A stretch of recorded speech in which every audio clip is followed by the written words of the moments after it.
Andrew's sister stood at his front door, knocking more and more fervently as worry for her brother was apparent.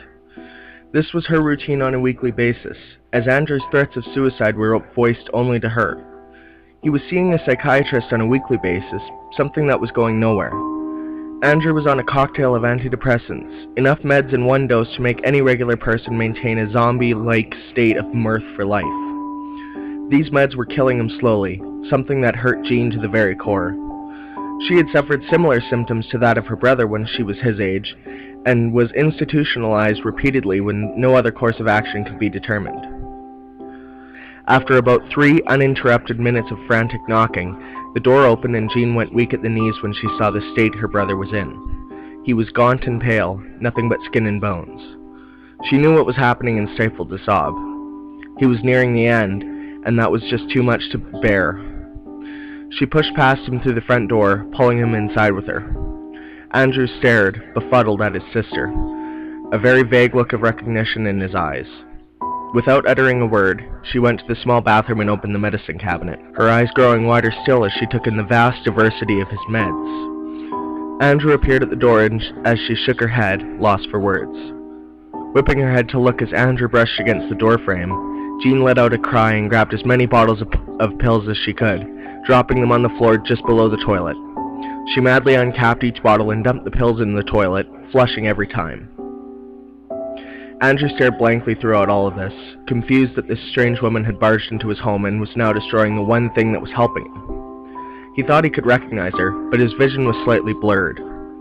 He found it in himself to speak just as she was flushing the last of the pills. "Who are you?" Jean looked at her brother, tears in her eyes and a look of despair on her face. Had it really gotten that bad, the medication clouding the memories of growing up together? She answered bluntly, "I'm your sister, Andrew. Your name is Andrew, my name is Jean, and we are going to help you." Andrew stared blankly for a moment, and a flood of recognition happened when Jean gripped his shoulders and shook him forcefully. "How are you going to help me when you just flushed all of my hopes down the toilet?" Jean collapsed to the floor, crying. Seconds later, Andrew had helped her to her feet, and they walked into the messy living room. Jean's sobs had lapsed into sniffles that would remain as she told him what was really going on. It went something like this.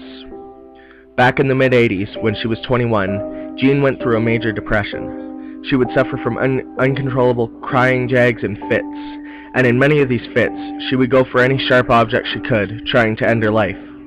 A few of these fits occurred while she was babysitting Andrew, who was no older than 9 at the time, and when her parents got wind of it, they tried to help her in any way that they could. But it was well beyond their means to help Jean themselves, so they committed her to an asylum, where she was only to remain for 30 days. 30 days became 5 months, which became 5 years. While she was in there, she underwent brutal treatment methods, ECT, insulin therapy, and of course, heavy medication. By the time she was released in the early 90s, she was a shell of her former self. The conditions of her release was to maintain her strict med regimen, and by the end of her first year of freedom, she was nothing but skin and bones, and her formerly clear, supple skin had turned sickly pale and blotchy. It was at that point she began to feel the depression creeping back, and so she decided to do things a bit differently. One morning, she decided just not to take her meds, and began to feel a little better. So the next morning, she did the same thing. 1 week later, her skin began to regain some color and she was able to sleep again. 2 weeks, and she began to put on a more healthy weight, and when a month of being drug-free had elapsed, she was looking better than she had when the depression had initially begun at 21. She remained happy and normal from then on, even after receiving news that her brother was beginning to exhibit the same symptoms she had, but he was fortunate enough not to be committed. Jean remained at her brother's house for the remainder of that day and watched with concern as his condition worsened. She stayed on the couch all night, hearing her brother cry out in his sleep. He was a twitching, sweaty type, and as the withdrawal from the medication progressed over the next few days, hope blossomed in her as she saw him already beginning to improve.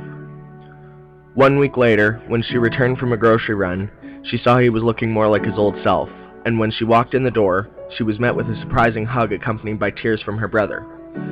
The embrace finally broke when she told him that she needed to put the milk away, and he pulled back, a smile touching his lips. She remained with him for a few more days, and then a thought crossed her mind, a fleeting one, but still one of great importance.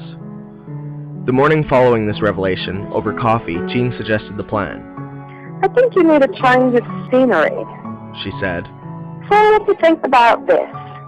You pack up your things, we load up my car, and just drive until it feels like home. She could see the gears of Andrew's mind working, and he began to grin. Wait, but what about your family? What about our jobs? Can we really leave all that behind? If you want to live, you'll forget all about that. Trust me, this will be such a great experience. You haven't changed a bit, have you? Let me get my coat, and I'm ready to go. After a brief stop at Jean's home to gather her belongings, they set off down the highway. They kept driving until they ended up in Yuma, Arizona, where they got hotel rooms for the night.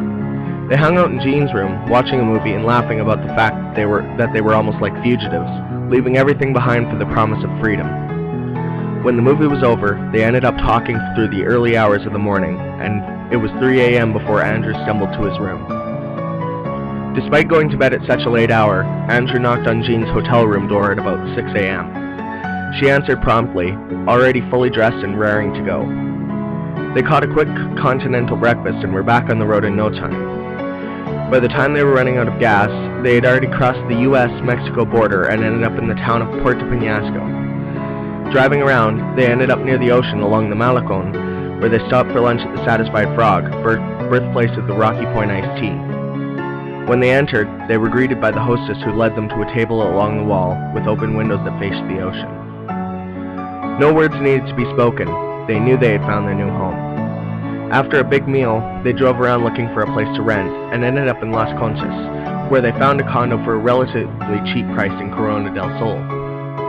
As the weeks passed, they eventually ran into their neighbors, one of whom happened to be the hostess that first greeted them at the Satisfied Frog. She was so happy to finally meet Jean and Andrew, and then took them to be introduced to the managing partners of the Satisfied Frog. After vaguely explaining the situation, both were offered jobs at the restaurant, with Jean replacing Val as the hostess and Andrew taking up a spot behind the bar. Things were going rosy. There were no worries to be had. One day, Jean was at home when there was a knock on the door. She looked through the peephole and saw it was Val. She opened the door right away, and then hesitated, seeing the veiled concern behind Val's eyes. Nonetheless, she invited Val in and they sat out front on the balcony. There's something that's been troubling me about you two. Why did you come here in the first place? Asked Val, laying it all out there. Jean looked a bit saddened, and Val gave a look of acceptance. You don't have to tell me if you're not comfortable. Jean sighed and launched into her story, finishing with, And so I knew that we both needed a change of scenery, so I suggested that we just pack up and leave everything behind. Did I do the right thing? Val looked very rattled following the whole story, and with the beginnings of tears in her eyes said, Yes. In the end, everything happens for a reason.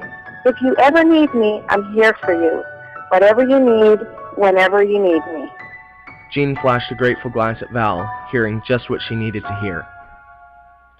Jean disappeared about a month later after going for a walk in the desert, never to be seen again.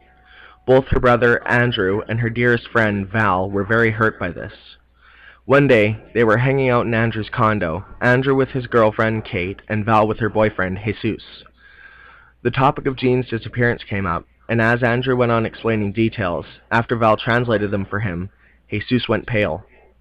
There was a local legend surrounding the desert, one fraught with many disappearances.